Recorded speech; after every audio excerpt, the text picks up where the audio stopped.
Allison Eilley Orem was the Grand Dame of early Nevada. An early settler in the Washoe Valley, she was one of the extraordinary women of Western America, winning and losing her fortune by the tumultuous boom and bust conditions of the mining frontier. Born in Scotland on September 6, 1826, Eilley married when she was 15 and moved to the Great Salt Lake soon after with Stephen Hunter, her devoutly Mormon husband. It would be the last time she rode on the coattails of any man. In a time when divorce was not a realistic option for so many women, young Eilley left her husband soon after they arrived in America. The reasons behind the separation are forgotten by history, but whatever they were, they did not spoil the idea of marriage for the Scot. She married another Mormon named Alexander Cohen in 1853. 2 years later, man and wife moved to what is now Nevada, acting as Mormon missionaries. The two set up a ranch near present-day Genoa, moving on to the Washoe Valley in western Nevada about 1 year later. While Eilley was already an anomaly among women in her willingness to settle on the rough fringes of American civilization, she became one of the legendary figures of the region when she decided to stay behind in the Washoe Valley after her husband was called back to Utah by the Mormon order. She effectively ended her marriage to Alexander Cohen, and it was not long before she was rewarded for her bold independence. Moving south to a small mining camp called Johntown, she set up a boarding house, supplying miners with decent rooms in a rough settlement where tents were the common shelter. The move was fortuitous. In 1859, gold was discovered on a nearby hill, and miners rushed into the region, bringing a suddenly booming business to the enterprising young woman. She was not content to live off the earnings of the miners, however, and soon got involved in mining herself. Living in the region before the rush of miners began, Eilley had her pick of the mining plots along Gold Hill. One of her claims bordered on another claim owned by one Lemuel Sandy Bowers. The handsome young Scotsman developed a deep admiration for Eilley's dauntless ambition, and the two were wed under fortunate auspices, as both their claims began churning out incredible amounts of wealth. Eilley and Sandy Bowers became Nevada's first two millionaires. Tapping into the enormous Comstock lode, the couple became the recipients of more money than they had ever dared to imagine. This abundance of cash greased the wheels of their nuptial arrangements, and a true and lasting love formed between them. But with greater wealth came greater potential for tragedy. The more one has, the more one has to lose. Fortune's familiar pattern of generous bestowal and cruel deprivations did not spare the Bowers.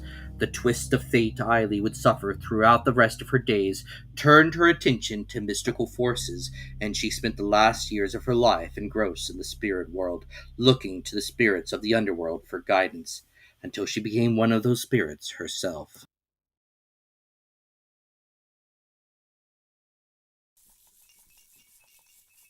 The Bowers' impending misfortunes arrived along with their first two children, who both died in their infancy.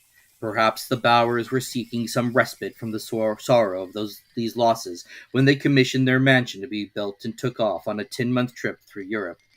They came back to their newly constructed mansion along with a child whom they had adopted somewhere in the Scottish Highlands. Eilley was never forthcoming about the girl's background. But the Bowers would not have much time to enjoy any familial happiness. Soon after they returned, their minds began to run out. Outstanding debts suddenly loomed large before the Bower family, and their savings and income rapidly deteriorated. By the time Sandy went to their mines on Gold Hill to oversee the operation, the ore had all but run out. Poverty, however, was not an issue Mr. Bower had to contend with for too long. With broken heart and lungs full of rock dust, Sandy died of silicosis early in 1868. Eilley was alone again, doing everything she could to raise her adopted daughter in a world that was decidedly hostile to independent women. She turned her mansion into a boarding house in hopes of paying off her debts, but her efforts were in vain. She became more removed from reality as her fortunes plummeted, yet it was in 1874 when her daughter died after a appendix burst in a Reno boarding school that Eilley's worldview changed dramatically. She lost her mansion in a public auction in 1876 and spent the rest of her life dabbling in the spirit world, making a meager living looking into her crystal ball, giving superstitious clients a look into their futures for a small price. She also claimed she could communicate with spirits of the departed and charged to deliver messages to clients' deceased loved ones. After wandering between California and Nevada, the once incredibly wealthy mine proprietor spent her last days in an Oakland, California poorhouse. She died on October 27th, 1903. But that would not be the last the world would hear of Eilley Bowers. Strange things began to happen in the Bowers mansion soon after she passed away.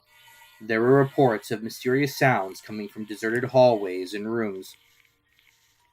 People described them as shuffling sounds. Objects were being moved about as if someone was looking for a missing possession, emptying closets, nightstands, and dressers.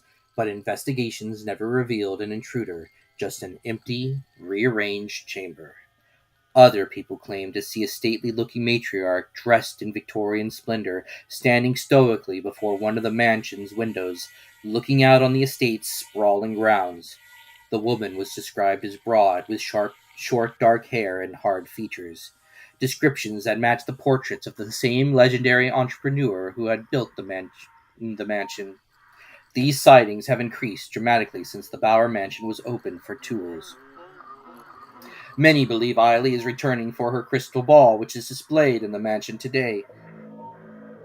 Others think that her spirit is reliving those few days of happiness when she was living in the mansion with her daughter and husband, before the cruel hands of fate tore their household apart.